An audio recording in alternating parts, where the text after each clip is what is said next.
Greetings to everyone.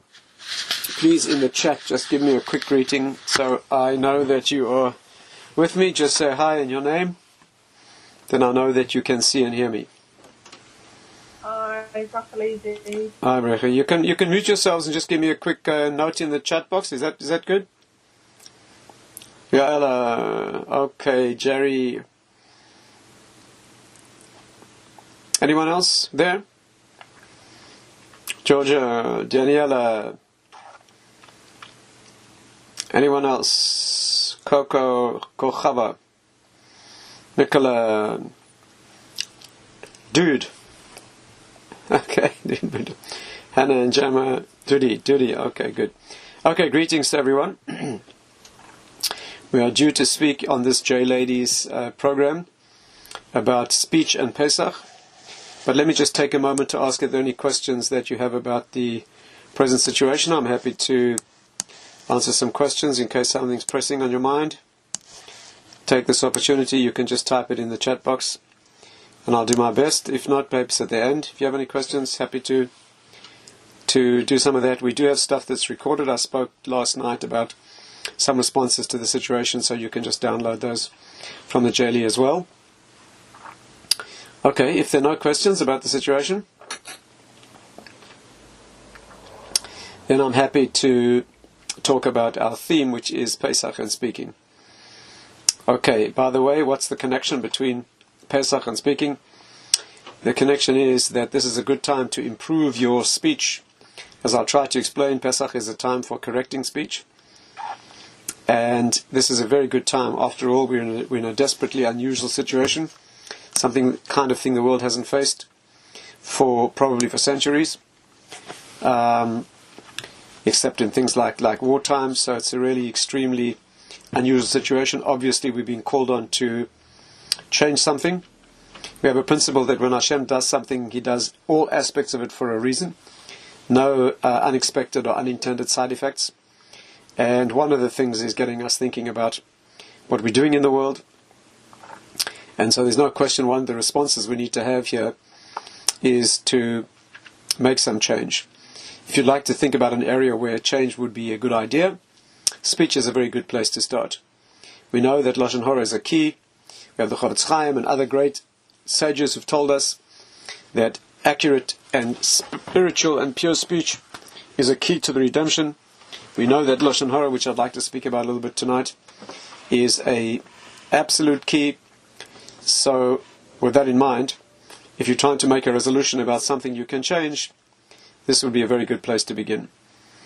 Now, let me give you a little bit of an idea about the background of speech, what it means, why the sins of speech in Torah are so serious. And if you have any questions as we're going along, don't hesitate to ask. I'm very happy to answer if I can. You know that the month of Nisan is the month of speaking. You know that the month in which Pesach occurs, the month that we are about to enter tomorrow night, you know that every month has a different spiritual quality. That is best known probably in the zodiac, what we call the mazal or the mazalot. But there's also a part of the body that is connected with each month. The 12 months, Sefer Yetzirah, great original Kabbalistic source work, tells us that every month of the year is connected to a different part of the body. The month of Nisan is connected to speech. The idea being that Pesach is, after all, telling a story. Pesach is the time of the Haggadah. Haggadah means telling the story. The word Pesach actually can be read as Pesach, which means the mouth speaks. But the source of all of this is the fact that this month is a month of talking, the mitzvah of talking, and we therefore need to understand deeply what that means. Why, by the way, is speaking fundamental? Because speaking really means the expression, giving expression to what you are. What you are is spiritual, is hidden within, and you are in the world to bring that out. Bring it out carefully, of course. Tznius means revealing correctly what needs to be correctly revealed in the world with dignity. But the idea of expression in the world, Kavod Shemaim, what we call Hashem's glory in the world. Kavod, according to our deep Kabbalistic sources, Kavod means Gilui, it means revelation. Correct revelation. Dignity always means revealing the right amount. If you don't reveal anything, that's not dignity, it's just complete hiddenness. If you reveal too much, that is an immorality and a vulgarity. And therefore the correct amount of revelation, revealing exactly what needs to be revealed, that is the delicate business of speaking. What does this have to do with speaking? After all, speech is a form of revealing yourself. But you can speak in many ways. Every gesture is speech. Dancing is a type of speech where the whole body expresses itself. But everything you're doing in the world is expressing something inward that is a soul quality and expressing it externally in the world. And therefore, when we talk about speaking, what we call dibur in Hebrew, we are talking about much more than simply speaking with the mouth. Dibur actually technically means hanhaga. Hanhaga means a conduct, intelligent revelation of something intended being revealed in the world. Right? Let's take this a little bit deeper and see where it comes from.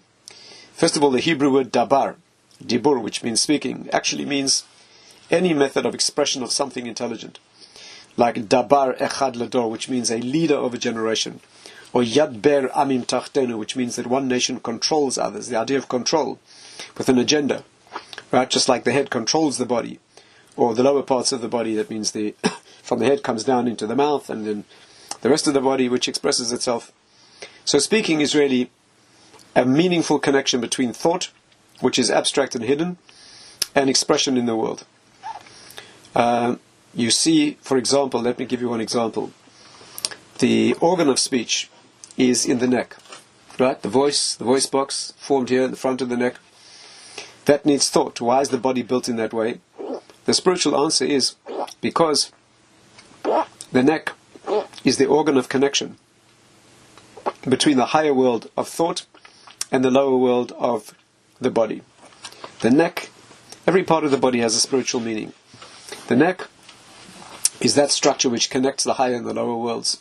You see this in many ways.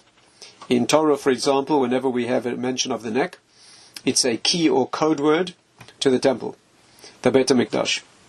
For example, in Shir HaShirim, Kemigdal Tzavarech, like the tower of your neck, where this man is praising his wife's beauty, beautiful, elegant woman.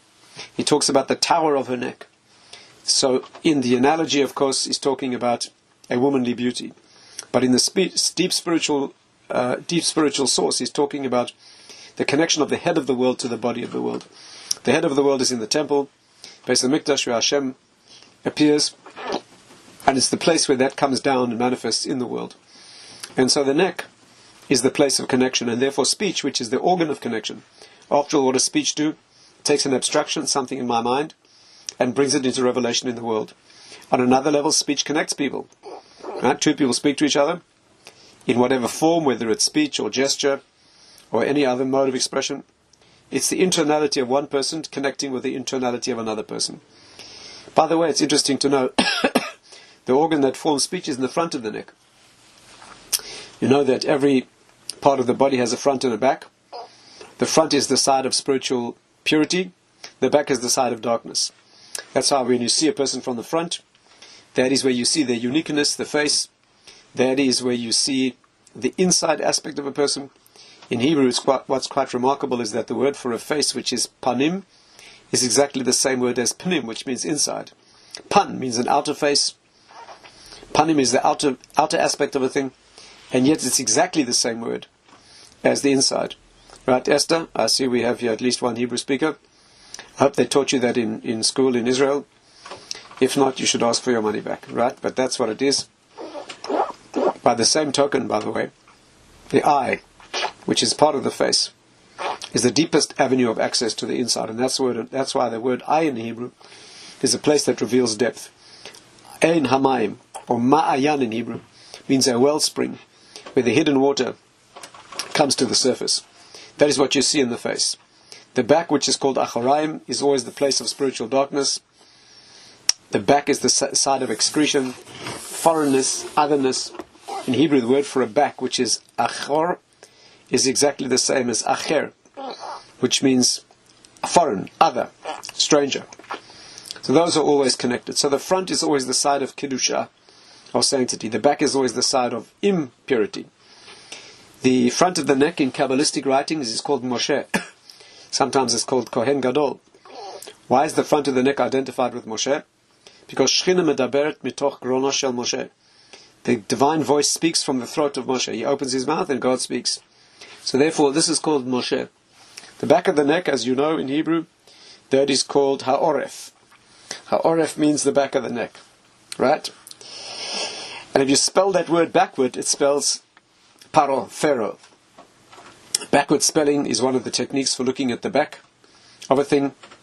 So this is Moshe and this is Paro. Moshe is the one who brings Hashem's voice into the world. Pharaoh is the one who tries to exclude it. Right? That is the test and the battle of speech. Moshe Rabbeinu expressing the divine word in the world, and Pharaoh trying to block it out from the world. Right? This is the battle, and this is what Pesach is really introducing to the world. Pesach is the time in history when we are engaging that battle of correct speech. Let me give you one more illustration of this. The Zohar, right? The major repository of Kabbalistic wisdom.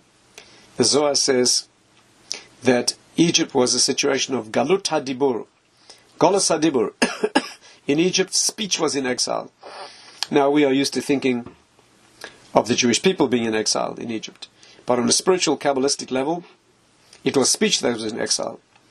The simple meaning of that, the simple understanding is that when you're a slave, you cannot express yourself. Right? What a slave expresses is only the will of his master. So the Jewish people in Egypt, they're enslaved. That means they have no freedom of expression. But at a much deeper level, that means that speech is being constrained, being imprisoned. The spiritual voice is not able to express itself in the world.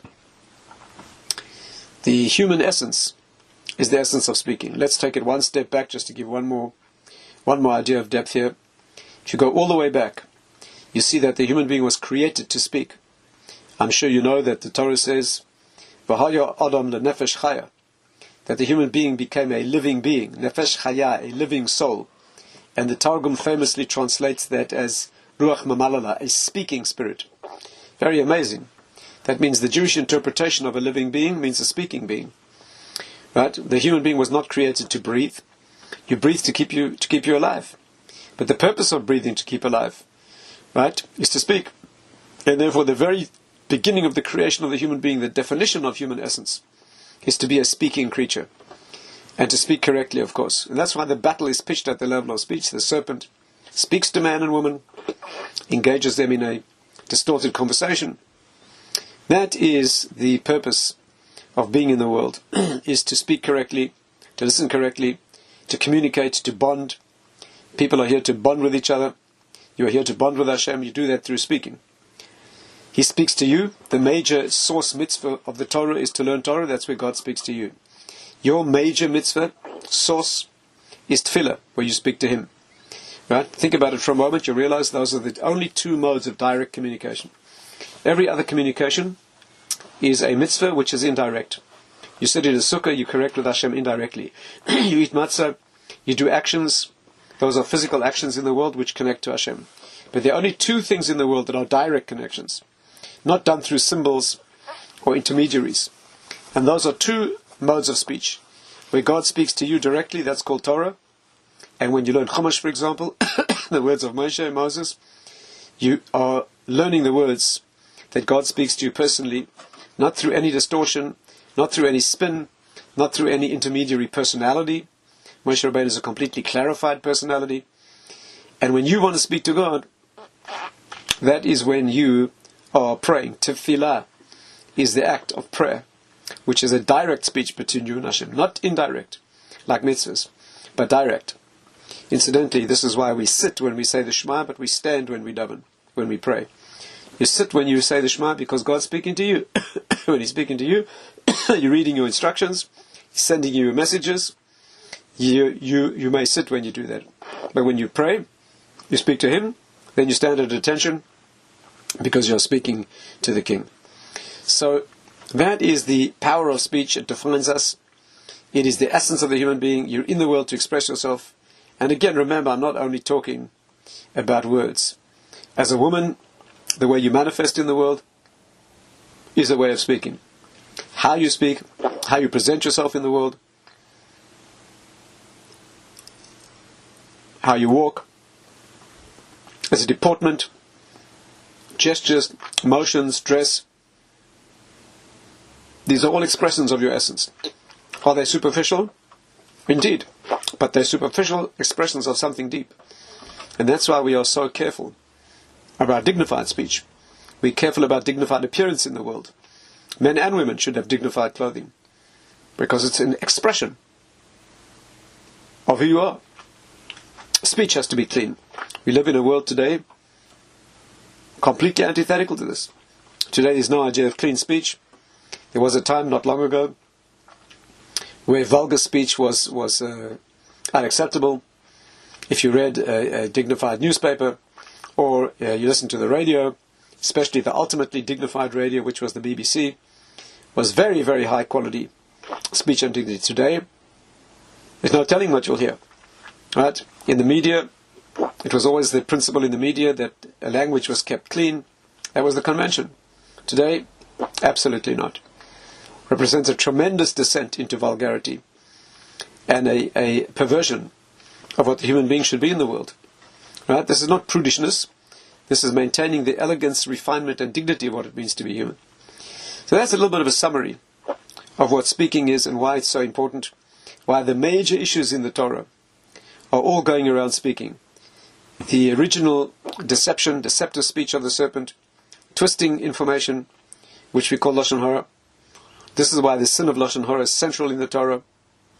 This is why when the world was destroyed and recreated, how was it recreated? Think for a moment. Mankind was destroyed and just a handful of people survived in an ark. The Tevas Noach, the ark, the Tevat Noach, the ark which floated on the waters, in which was contained the seed of a new humanity. You may know this, you may not know it, but the Zohar says that the Teva, the ark, was in fact the word. Very interesting. In Hebrew, Teva can mean an ark and it can mean a word. So that on a simplistic level, the world was saved by human beings in a ship called an ark, floating on the waters. But at a deep level, the world was saved by human beings living in the Word. After all, Hashem created the world with His Word. How did the world begin originally? Hashem spoke it into being. God spoke the world into existence. Yes, it describes using His hands to build the world as well. That's another mode of expression. But it also talks about God creating the world by speaking. Vayomer Elokim. Vayomer, Hashem said, He said this, He said that. 10 statements of creation. Those are 10 statements, words that create the world. So therefore, speech is the mode of creation itself. Not simply a connection or a revelation of what's inside. It's actually a power that creates. And so when the new world was formed, the original world was formed by Hashem speaking. The new world was formed by a word. The survival of an original archetypal word, which is called the ark. And in that, primal human beings survived and came out of that ark to give expression to a whole new generation of world history.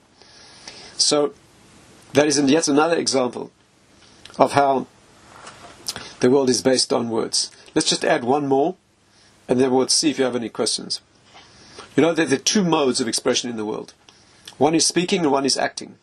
Again, as I've tried to make clear, these are 2 different divisions of the same deep source.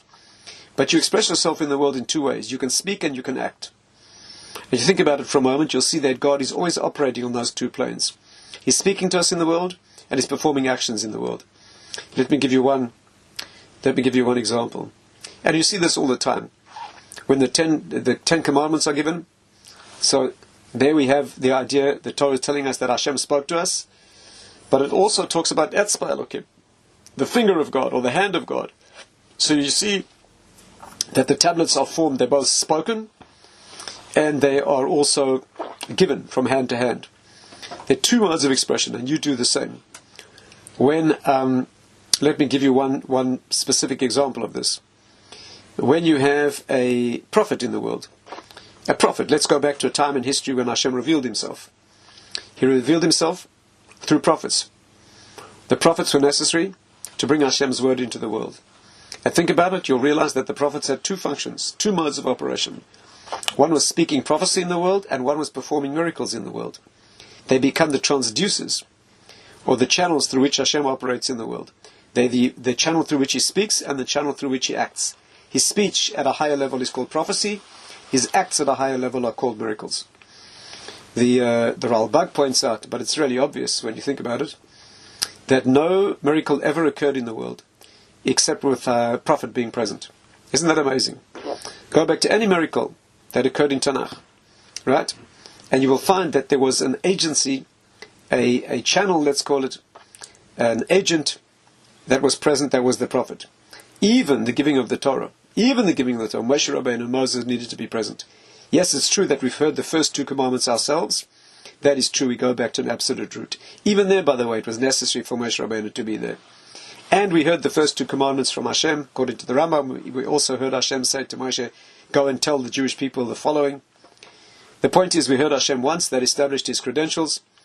We did not hear the whole Torah from Moshe Rabbeinu alone. We simply heard the initiating statement from Hashem. But be that as it may, when God speaks in the world through a prophet, He speaks through a prophet. When He acts in the world, miraculously, the prophet needs to be present. Think about it for a moment. Why is that necessary? God wants to split the ocean to save the Jewish people. Let the ocean split. Why do you need a prophet to stretch out his hand? Or stretch out his rod? Why is that necessary? But you see that Hashem never operates unilaterally in the world. Always through a human being. Amazing. Wants to revive the dead? There's a prophet who has to do an action. Wants to make manna fall from heaven? There needs to be a prophet. Wants to cross the Jordan and split the Jordan River? There needs to be a prophet present. And therefore when Hashem speaks in the world, He speaks through human beings, called prophets. When He acts directly in the world, He acts directly through human beings, those are called prophets. You might ask me, why is that necessary? This is not directly our theme, but just to mention it briefly. The reason is because the world is created for human expression, not for direct divine expression. The whole purpose of the world is to give us a stage on which to operate. God did not create the world for Him to override and demonstrate His presence in the world without needing human beings. That would completely controvert the reason for the creation of the world. And therefore the principle is that every single thing that happens in the world is brought about through human agency. Usually, almost always through human free will, which is the genuine, deep expression of the human being. But be that as it may, there needs always to be a human agent. Even when Hashem is appearing as directly as it can get, namely prophetic speech and miraculous action in the world. And therefore, the 2 modes of expression, speech and action, Hashem is manifesting in the world, all through human beings, and exactly the same way you express yourself in the world. You act and you speak, and that is but they're both forms of speech. Speech is a higher form because it's more abstract, it's simply words coming out in the world. Action is more material. They're all methods of speech. Okay, that is an introduction to the theme of talking in the world, why it's so important, why it defines us. That is the concept. Let me stop for a moment to see if you have any questions before we go into some much more practical applications. Give you a few seconds. Please type me a question if you have one, with the greatest of pleasure.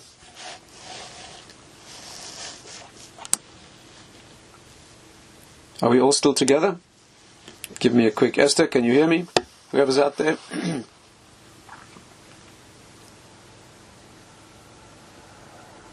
Okay, good. Okay. Thought has to represent speech. Rabbi Biton, is that your question? Yes, if that's your question. Oh, Mrs. Biton, is it correct to say that thought has to represent speech? Yes, indeed. If I understand you correctly, when thought is correctly represented in speech, that is called truth. When the thought in the mind is correctly represented in the words, that's called truth. When it breaks down, it's called a lie, falsehood. There's one thing in the mind, it's not what's being expressed. That is the evil of a lie in the world. When you lie, you tell sheker. The problem is you're breaking down the purpose of being here, which is speech. What is speech? It's taking an idea in the mind and representing it accurately. Echad belev, echad bepeh. One in the heart and one in the mouth. Exactly the same thing. When you are lying, you're taking something in the mind and betraying it. The lips are speaking something that is not in the mind. That is the deep spiritual immorality of lies.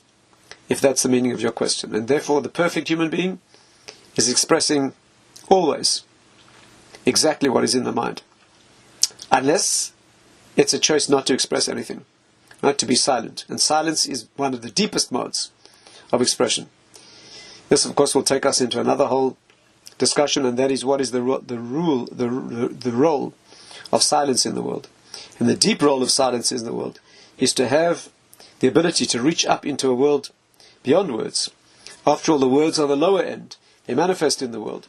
But they must be an expression of something, a very deep understanding, much deeper than it can be put into words. And therefore, every word that you say in the world, there needs to be a deep well, a deep source of meaning that is far beyond words. This is the role of meditation, the role of silence. So one needs to develop a very deep connection to something way beyond words and bring down only what's appropriate into the world of words. Mentioned the next question, zodiac. Let me think about that. The body part for Nissan. Can I come back to you on that, please? I need to look up in the Sefer Yetzirah. Could be that Nissan is the right leg when the journey begins, right? But let me look that up. But it's the faculty is the faculty of speech. Somebody's asking about a fast tomorrow. Yes, indeed. So there's been a suggestion around the world to call a half-day fast tomorrow. Yeah, it is a little bit off topic, but it's important to say because of this desperate situation we're going through. So there's been international suggestion for Jews to fast. You need to take it on, of course, the day before. You make a resolution and you say, one should say Bli Neder, of course, to make a half-day fast. Nobody should be fasting all day. A fast is weakening your resistance, and weakening your strength, and that is absolutely unacceptable at this point in time. You probably know that during a cholera epidemic in Vilna, Rabbi Yisrael Salanta insisted that people eat on Yom Kippur. So when there's an epidemic going on, we need our strength, and therefore we do not fast. But if you're young and strong, no signs of disease, no signs of illness, and you take it on the day before, you can make tomorrow, which is Erev Rosh Chodesh, a special Yom Kippur cotton, very, very special thing to do. At times of trouble, Jews have always done that. And what the correct procedure, it should really be taken on at Mincha the day before, but you can also do it at night if you have to, still has value. And you declare that you will fast from when you wake up in the morning, or at least from before the sunrise, from before the earliest dawn, until midday. Midday tomorrow is probably about 5 past or 10 past 12. At least until then, if you're going to daven Mincha, please check me. Am I correct? Somebody can please check the time. 5 past 12, 5 past 1. Somebody needs to look it up for me, please. Mincha will be half an hour after that. And if you are davening Mincha and still fasting, you can add in the special additions for a fast day. And many people around the world will be doing Yom Kippur cotton service. A very, very good thing to do. We don't know what to do specifically in times of epidemic. We're not able to read why things happen in particular. So we do a general, thank you very much, Chatzos is 12:06 indeed. So midday will be 6 minutes past 12 tomorrow in London. And a fast until then is a very good idea. If you daven Mincha, you daven Mincha then, with all the additions. Unfortunately, we can't have minyanim reading the Torah, but we can do whatever we can do. And nobody, should be very clear, nobody should be doing a full day fast. That is a very irresponsible thing to do at this point in time.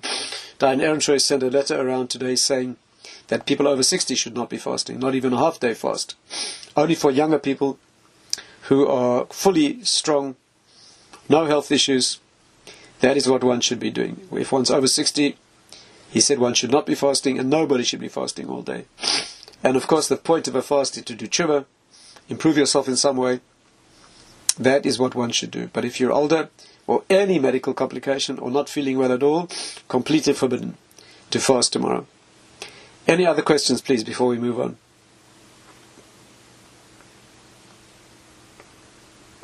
Okay, so let us talk a little bit about the more practical. Let's change gears and talk. Excuse me. Let's move into the practical phase and talk a little bit about speech. Let's talk about Lashon Hara. Lashon Hara is the most specific expression, I would say, or version of problematic and forbidden speech. In general, we're talking about telling lies, as we said. Torah commands one to keep far away from a lie. We have a thing called Moitzi Shemra, which is using your speech to destroy someone's reputation or harm them. Obviously, there are many things you can do wrong with speech. You can false testimony. There are many things you can use the mouth for that are lethal. But let's focus on what's called Lashon Hara. Lashon Hara is a unique feature. It is using speech to harm when the speech is true. That's very interesting. Let me explain this. Lashon Hara means when somebody says something hurtful, denigrating, embarrassing, humiliating about someone else, and you're guilty when it's true. If it's not true, you're transgressing something else which is called Moitzi Shemra, bringing about a bad name against a person. But what's unique about Lashon Hara is you're saying something true. And many people ask the question, well, what's wrong with it if it's true? I say about someone, that person gets very angry, or she's a jealous person, right? Or I say this person used to behave in an immoral fashion, or I tell some story about a person behaving in a way in the past. Anything that the person would not want to be said and to be made public about them. And what's unique and remarkable about this is you're guilty of speaking Lashon Hara when what you say is true. In most societies and cultures, in British and American law, for example, if you say something that's true, then that is not legally prohibited.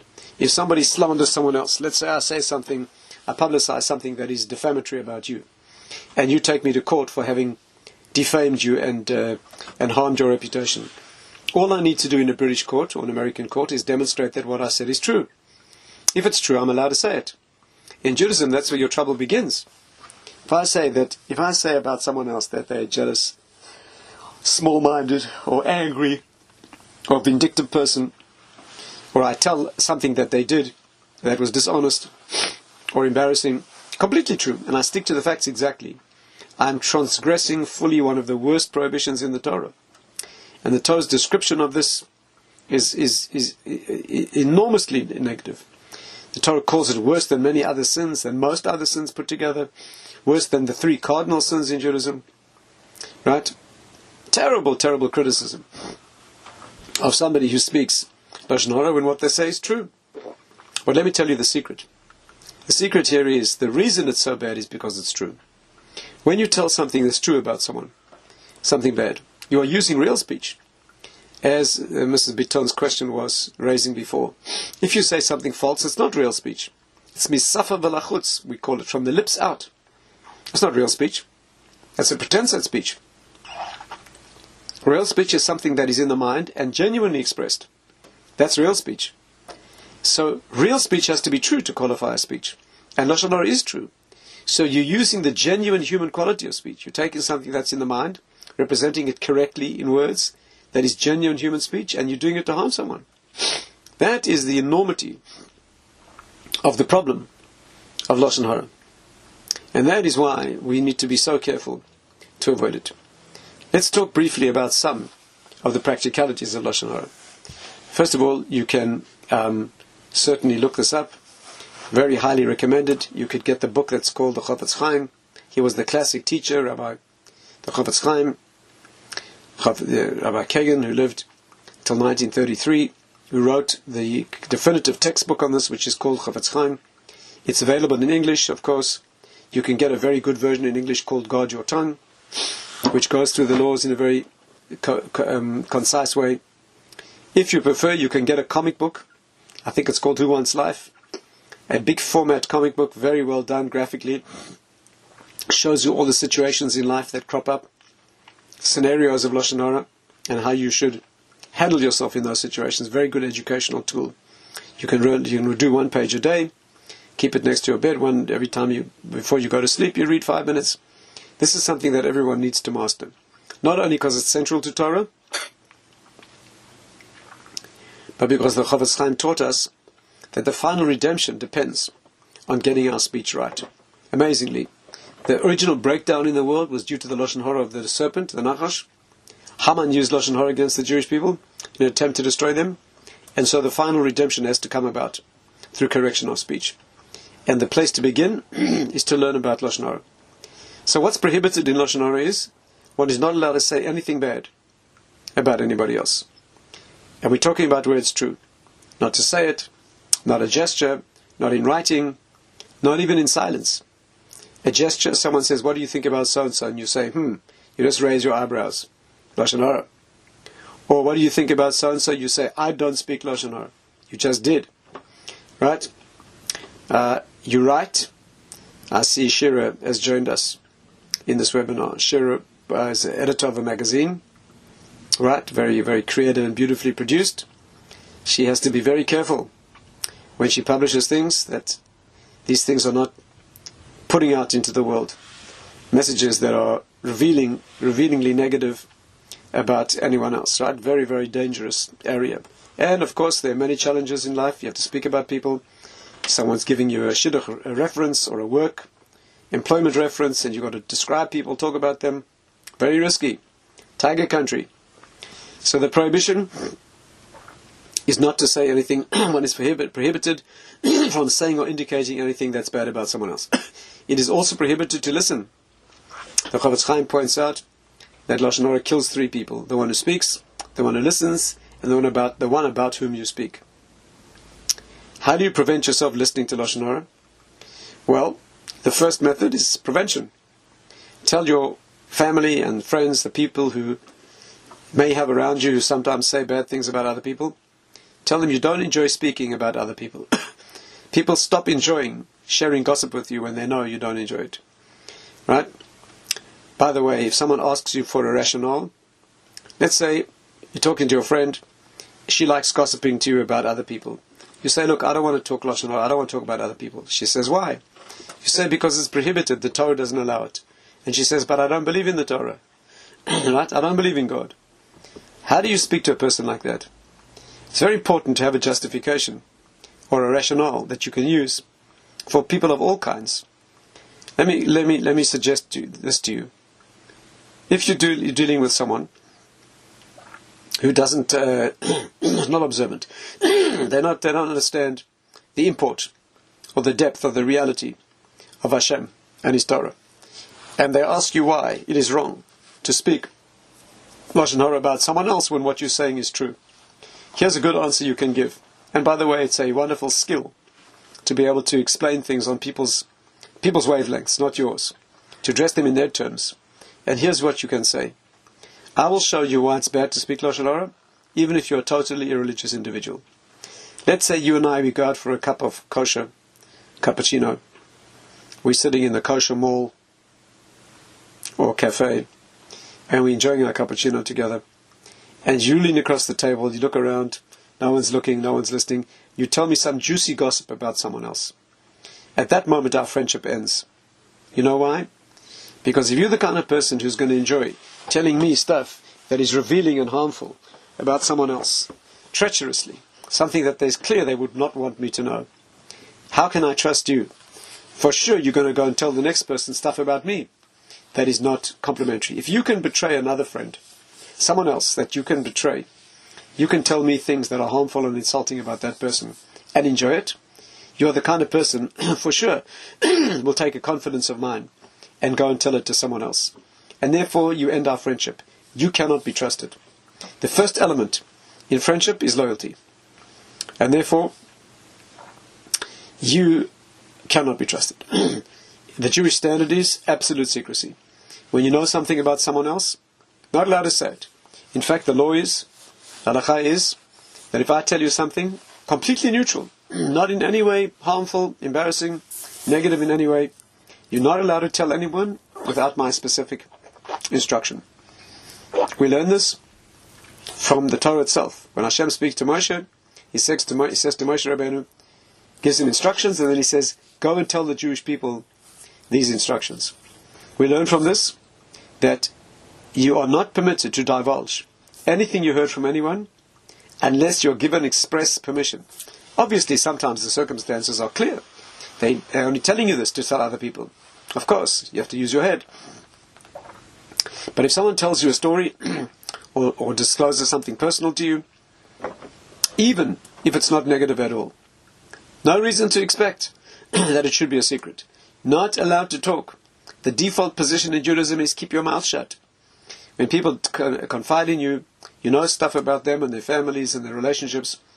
Not allowed to divulge that to anyone else without permission. And so, if someone asks you for a rationale, why should I not speak Lashon Hara?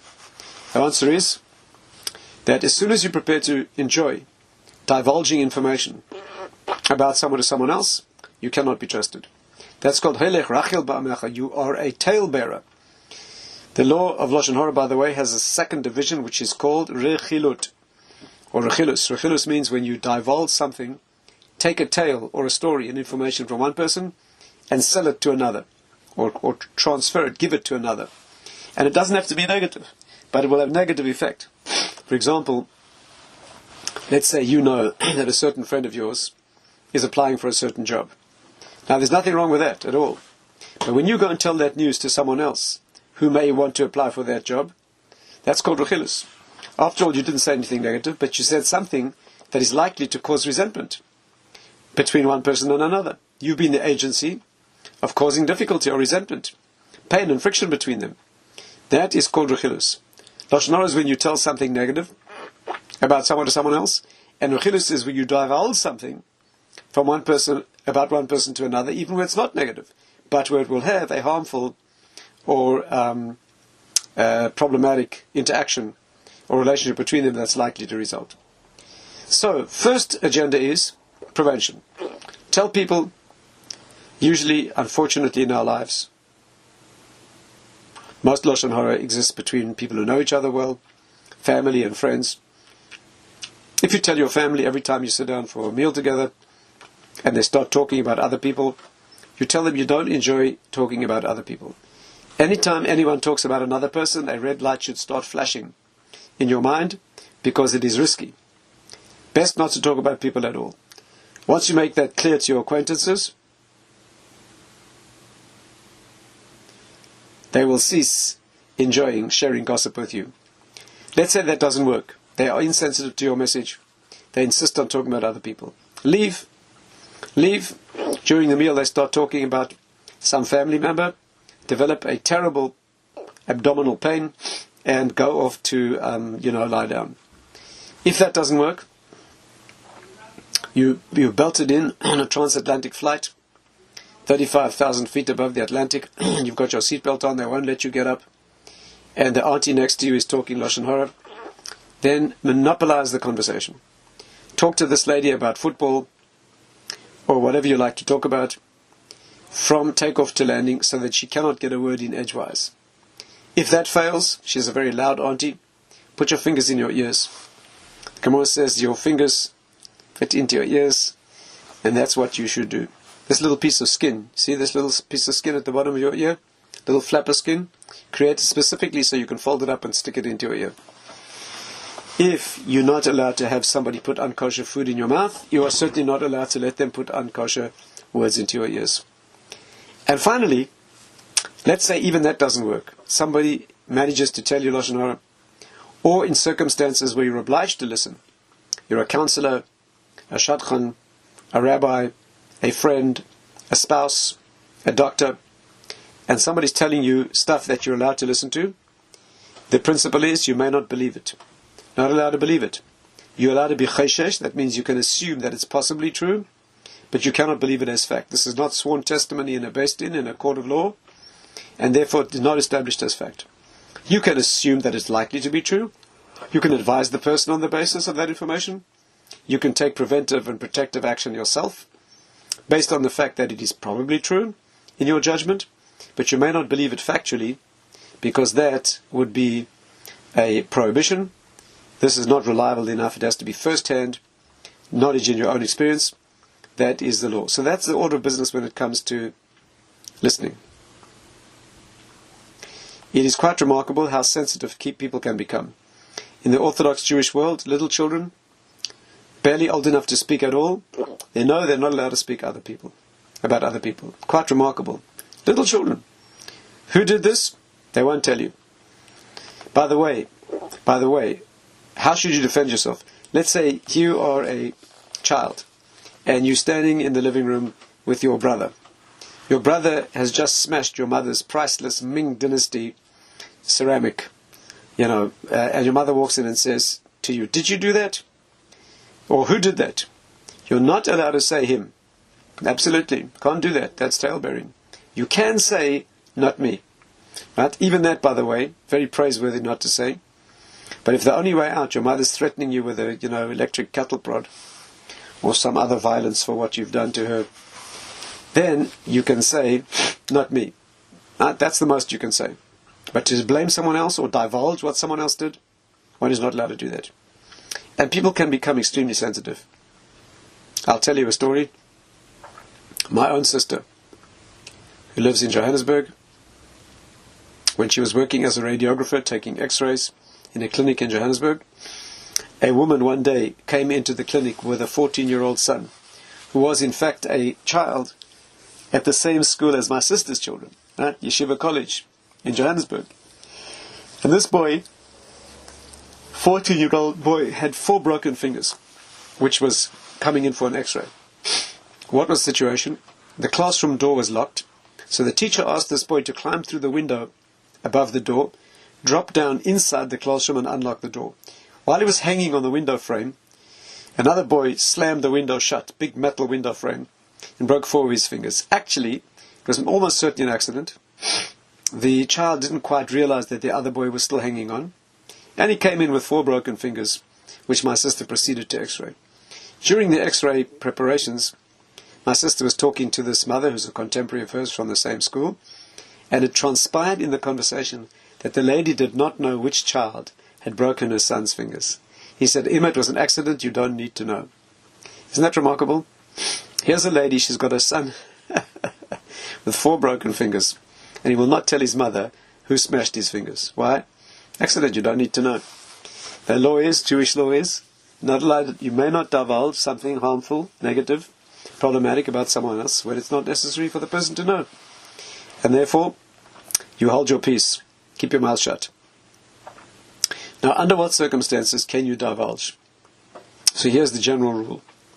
When there's something that needs to be said, that is called to'elet. To'elet means benefit. Benefit can mean positive benefit or avoidance of harm. Under those circumstances, you are required to divulge. So, for example, your girlfriend, you're a young lady, you've got a young lady friend, she's about to get engaged to a certain young man, you know that he's problematic. She does not. You know that he's got a criminal record, he's already married to 3 other ladies, etc. You are required to tell your friend. You're a young man, you have a friend going into a business relationship, partnership with someone else, you know that person's dishonest. He cheats, he cheated you of money in a previous deal. Okay, he's got criminal intentions in his business dealings. You are required to divulge. You are a parent sending your child for extra lessons to some teacher, and someone else knows that that teacher has a history of molesting children or harming them in some way. They are required to divulge the information. When there is material benefit, right, somebody needs to know. Someone's about to employ someone, they're dishonest, they steal. Then you are required to divulge the information. So when there's something important that you need to know for a practical positive outcome in the world or to avoid harm, you are required to divulge. Someone's about to get married to someone, you know they have a medical problem, serious enough that might change the person's mind. They do not know. You're obliged to. Technically speaking, you're obliged to divulge even if you're not asked. And that is the criterion. So if you have information that is material, which will prevent harm, you're required to disclose the information. However, there's a long list of conditions that must be present before you can divulge the information. Let me give you a brief overview of the list. Number 1, the information that you are about to divulge must be first-hand knowledge. Let me say that again. Not something you heard from somebody else. That is not acceptable. That in the legal field is called hearsay, and hearsay evidence is not acceptable. So you know something about someone because someone else told you. That's not good enough. Even in a murder case, in law, that's not acceptable. Hearsay evidence is not acceptable. You don't know that it happened. You just know that someone else told you that it happened. You may not divulge it. It's got to be first-hand knowledge. Second, No exaggeration. You simply say the facts. You say, this person was employed by me, and they stole £50,000 from the business. That's all. No embellishment, no exaggeration, simply the facts. This is quite a temptation. Some of us like to exaggerate, get dramatic, embellish. I must admit this is not an English or British test, not a British problem. The British personality likes to understate things. The British will take a total, absolute catastrophe and call it a spot of bother. Right? That's the British personality. However, Americans are usually not like that. There are other personalities in the world, certain European societies. People like to get dramatic and start embellishing it with their words and their hands. You are not allowed to exaggerate. Why do people like to exaggerate? First of all, emotionally. And secondly, they become very zealous about trying to convince you not to do business with a person. That is not correct. You simply state the facts. So let's summarize. Number one, must be personal, direct information. Number two, no exaggeration. Number three, it must be of material significance. For example, let's say your friend is about to employ someone, and you know something that is materially significant. They've got a criminal record, or something, or criminal activities at the present time. But if it's not material, for example, this is the kind of person who gets a cold every winter, right? Or they little grumpy in the morning, let's say when they get up, right, until they've had a coffee or two. You may not divulge. That is not material enough for a person to be making a major decision on, or a business decision, and therefore all you're going to do is put a negative picture into the person's mind with no positive benefit. And therefore you may not divulge it. Number four, it must be material and significant to the person you're talking to. Example, let's say your young girlfriend is about to get engaged to a young man, and she doesn't know this, but he had a drug conviction. He was in jail for 6 months, 10 years before, on a drug conviction. Let me ask you a question. Would you call that significant? Give me a quick, type me a quick word on the screen, please. Would you call that significant? I'm getting mixed answers here. Okay, let me address those of you who said yes. Okay, let's say you think it's significant information, but you know your friend, you know her very well, and you know that she's crazy about this young man, and you know that there's nothing he can do wrong in her eyes, and you know that if you tell her about this problem, it will make no difference to her decision. You are forbidden to disclose. Why? Because it's not significant to her. Is that clear? You consider this person to have some character issue. Your friend's about to employ him. But you know your friend's personality, and you know very well that this issue will not register as significant in his eyes. You may not disclose it. Again, you're talking about something that will make no difference. If the person needs to know, then of course you need to disclose it. It will help them in the relationship with the person. But if it will make no difference, they do not consider it relevant at all. In your opinion, you make a judgment about this, then you may not disclose it. So let me summarize. First-hand information, no exaggeration, significant information, significant to the person you're speaking to. Number 5, there must be no other way around this problem. You can't disclose Lashon Hara if you can prevent the problem another way. Right? Cannot transgress a prohibition when there's another option open to you. Number 6, what's your motivation? It may not be vindictive. You were once engaged to this young man, and he broke your heart. Now you would like to have vengeance by making this present relationship difficult. You may not do that. That is the wrong motivation. Not allowed to take revenge in Judaism. It's got to be purely altruistic for the sake of the person that is being told. Number 7. What will the damage be? There's more conditions, by the way. You need to look them up in the Chofetz Chaim. I'm just giving you a quick overview. And let me finish with this. What will the damage be? If the damage will be proportionate and appropriate, you tell. But if the damage and the fallout will be inappropriate, more than the law would allow, you may not disclose. Example. You're standing outside a shop. The shop sells fake goods. I'm not talking about price or overcharging. That's a different question. I'm talking about fake goods. Your friend's about to walk in and buy something in that shop. You know they will be cheated and be sold fake goods. So you need to tell your friend to prevent them being cheated in that way. But one moment, what will your friend's response be? If your friend's response will be, thank you very much, I'll buy elsewhere, excellent. But let's say your friend is of a violent disposition, and he hangs out with a Sicilian crowd of violent disposition. And when you tell him, he will immediately firebomb the store, shoot the owner in the knees, and torture his cat. In those circumstances, you are not allowed to disclose. Why? Because the damage that will accrue will be greater than the din would have allowed. Okay, I hope this is clear. All right, this is a very brief summary without going into more spiritual background. There's more to say about this. Maybe next time we meet we can talk about it. Online I have a talk about Lashon Hara which gives more detail and a fantastic spiritual illustration of this, describing the courtroom in the higher world. You'll find that on simpletoremember.com. The My Shiurim. Go and look up my 2 classes there on Lashon Hara. In the last minute or 2 available to us, does anyone have a question? Please give me your question with pleasure and tell me what your question is. Bracha, if you're unsure how I will react, you need to make a judgment like all else of Jewish law. If you're in doubt, leave it out. That's the rule. Make your best judgment under the circumstances. If you feel that you're not sure whether the result will be positive or negative, discuss it with your local Orthodox rabbi. If there are no other solutions, leave it out. Yeah. So the technical prohibition of Lashon Hara applies to Jews, but sometimes with non-Jews it's even more important. It can be a Chilul Hashem or a Kiddush Hashem.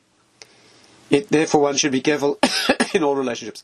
One is not prohibited from speaking about things that are about wicked people, if they're publicly known to be wicked. Also, technically speaking, if something's public knowledge, you're not disclosing it, even then one should avoid that. Yes, now you're asking about Shidduchim. Hearsay. Well, let's get this clear. In Shidduchim, when you're describing a personality, from what you've heard from other people, there's nothing wrong with that. You say, I don't know the person personally, but I know their teacher, and the teacher tells me that they're a kind and gentle person, they've got an outgoing personality, they're academically capable, all that kind of stuff, that's fine. But to start disclosing problems, okay, Lashon Hara about the person, which is not really a character description, that is what's not allowed. And it's dubious whether you should be giving shidduch information, by the way, if you don't know the person personally in the first place. How reliable can you be? But those are the 2 areas. Let me mention briefly 3 areas of difficulty. Shidduchim, when you need to talk about people. Work references, when you need to talk about people. And the other difficult area is what we call catharsis. You're a counselor, a psychologist, someone comes to you, they want to tell you about their mother-in-law or some difficult person in their life, and they need to unburden. They're not telling you for advice, they're telling you for catharsis, get it off their chest. Is that allowed? Is that called to'eles? Is that called a benefit? I would cautiously say, and I say this with caution, our major halachic authorities have ruled that is acceptable, but only as much as necessary. So you get it off your chest, you listen sympathetically, they unburden themselves, there's a listening ear, a kind listening ear, that can be very therapeutic. But to keep doing that is dysfunctional. And by the way, if they do it again and again and again, they're just learning how to complain. And therefore your job is to help them get over that. Safeguarding cases, Lashon Hara, etc. Okay, this is a good question. When there's a realistic possibility of harm, even though you didn't hear it yourself, you now have a serious safety issue. You need to take action on that, but you need to do it very, very cautiously. Those are the kinds of things to talk to a sensitive, mature halachic authority who can help you through those decisions. Obviously, when you have reliable information, then sometimes it needs to be handled in a very discreet way to prevent harm. Listening to the news, especially these days. Why would anyone want to listen to the news? All it does is depress you. Try to choose some sort of news channel where they give you the good along with the bad. And let me finish with that. We're locked into our homes. There's good in that as well as bad. There's good as well as bad. Take the opportunity to make a program for yourself. Discipline yourself. Fix times of day. Have exercises. Do things that you wouldn't ordinarily do. Closeness to your family. You should be having a program while you're at home. Hashem intends every aspect of what He does. If what He does is locking us into our homes, there's something to be learned from that. In Kabbalistic thinking and Hasidic thinking, you can achieve on your own in isolation what you can never achieve in the community. So there's a downside, but there's an upside as well. Anyway, one of the messages of being locked into your home don't speak too much. Just because you have a computer and you can chat and jabber, doesn't mean you should do that. Weigh every word. Thank you very much to the Bitons, to the JLE. I wish you all great health and pure speech.